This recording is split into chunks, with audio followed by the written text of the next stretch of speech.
Bom dia, queridos e amados irmãos, mais um dia nessa terça-feira, estamos juntos para estudarmos a palavra de Deus logo pela manhã. É bom nós entrarmos em comunhão com o Senhor através da meditação da sua palavra. E nessa terça-feira, para você lembrar, estamos nessa semana estudando a lição de número 10, que traz o tema A Nova Aliança. Dia 1º de junho, nessa terça-feira, vamos refletir sobre esse tema no tocante ao tema de hoje, que diz a antiga e a nova aliança.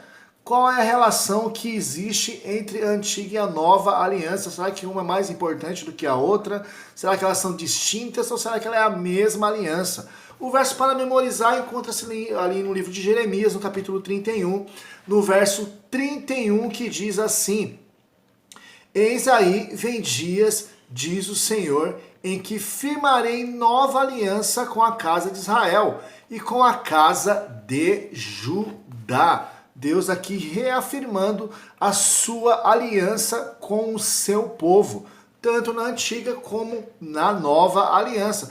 E para lembrar, estamos estudando a nossa revista desse segundo trimestre, que traz o tema A Promessa, a Aliança Eterna de Deus. Queridos, nesse assunto de hoje, o verso que nós vamos usar de base aqui para abordarmos os assuntos, encontra-se aí no livro de Jeremias, no capítulo 31, verso 33, que diz assim: Mas esta é a aliança que farei com a casa de Israel depois daqueles dias, diz o Senhor. Porei a minha lei no seu interior e as escreverei no seu coração, e eu serei o seu Deus e eles serão o meu povo. Jeremias afirmou que a nova aliança deveria ser feita com a casa de Israel. Isso significa então que somente a descendência literal de Abraão, ou seja, os judeus de sangue e de nascimento, deveriam receber as promessas da aliança? Evidentemente que não, queridos. Não acontecia assim nem mesmo nos tempos antigos do Novo Testamento. A nação hebraica, como um todo, tinha recebido as promessas da aliança. No entanto, os outros povos não estavam excluídos desta promessa, porque esta aliança ela é concernente à salvação da humanidade. Obviamente, Deus não estava ali criando um clube exclusivo de queridos dele para entrar no céu e desprezando todo o resto da humanidade. Ao contrário, judeus e gentios foram convidados a participar das promessas, mas eles tinham que concordar e entrar naquela aliança. Hoje não é diferente. Todos nós que queremos essa graça, essa salvação, temos que fazer parte desta aliança, assumindo os nossos compromissos e deveres que fazem parte de uma aliança entre duas partes. Lá em Isaías 56, versos 6 e 7, reafirma essa ideia. Olha o que está escrito lá. Aos estrangeiros que se chegam ao Senhor para o servirem e para amarem o nome do Senhor, sendo deste modo servos seus, sim, todos os que guardam o sábado, não o profanando, e abraçam a minha aliança, também os levarei ao meu santo monte, e os alegrarei na minha casa de oração. E os seus holocaustos e os seus sacrifícios serão assentos no meu altar, porque a minha casa será chamada casa de oração para todos os povos. Veja bem, queridos, que fica bem claro aqui nesse texto que essa aliança, essa salvação, não era somente para o povo de Israel. Haja vista que muitos cristãos sinceros dizem que não, a aliança foi dada apenas para Israel. Servia apenas para o povo judeu. Vamos ser aqui sinceros, né, e entender. Nessa ocasião não existia uma igreja evangélica ali, a qual Deus, isso aqui é só para o povo judeu, para o povo evangélico não. O povo de Deus era o povo de Israel, não existia um outro povo que tivesse assumido essa aliança com o nosso Deus. Pelo contrário, eram povos rebeldes, povos pagãos, né, que até ofereciam seus filhos em sacrifício a outros deuses. Interessante aqui, querido, que nesse verso de Isaías, olha lá o que ele diz aqui. Sim, todos os que guardam o sábado. Por quê? Porque o sábado é um sinal que identifica um povo santo, um povo reservado ao Deus verdadeiro. Reservado no sentido de parar um tempo determinado por Deus, já ali na instituição ali da humanidade, do próprio sábado ali em Gênesis, e esse tempo era reservado para adoração ao nosso Deus. E Deus convida todas as nações a guardar o sábado, porque o sábado nós já estudamos aqui, ele é um sinal do povo de Deus. Isaías 56, versos 6 e 7, traz a nós aqui algumas reflexões também. Quais condições eram colocadas aos que desejavam servir ao Senhor? É importante você pensar nisso. Será que existe diferença entre o que Deus pediu a eles e o que Deus pede para nós hoje?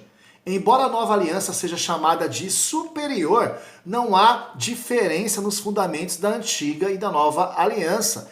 É o mesmo Deus que oferece salvação do mesmo modo pela graça. Lá em Êxodo 34, verso 6, no Antigo Testamento, nos confirma isso. Olha lá o que está escrito.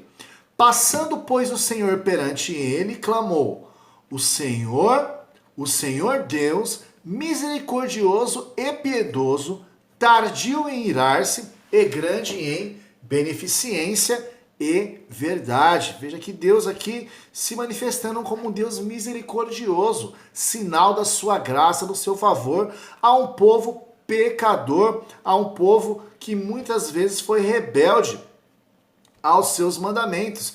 E Deus manifestando aqui o seu favor, a sua graça, em benefício de salvá-los. E lá em Romanos, Novo Testamento, já na Nova Aliança, Romanos capítulo 3, verso 24, ratifica isso. Sendo justificados gratuitamente pela sua graça, pela redenção que há em Cristo Jesus. Mais uma vez aqui reafirmando que a base da aliança é o sangue do Cordeiro.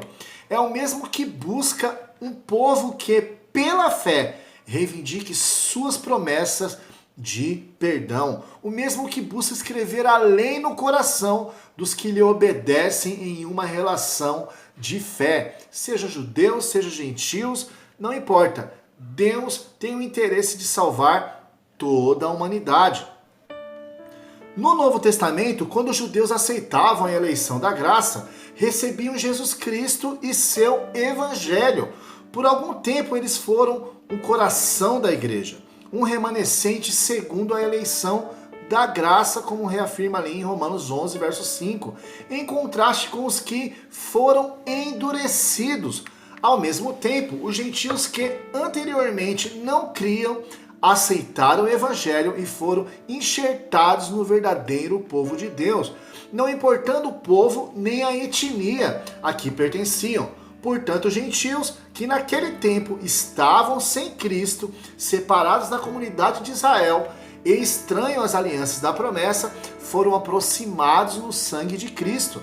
Jesus está mediando a nova aliança para todos aqueles que creem em seu nome, independentemente de nacionalidade ou etnia. Lá em Hebreus 9, verso 15, reafirma isso. Olha lá o que está escrito. E por isso, o mediador de um novo testamento, que é o nosso Senhor Jesus, para que, intervindo a morte para a remissão das transgressões que havia debaixo do primeiro testamento, os chamados recebam a promessa da herança eterna. Saiba você que você também é um chamado de Deus, você também é um escolhido de Deus para essa tão gloriosa salvação.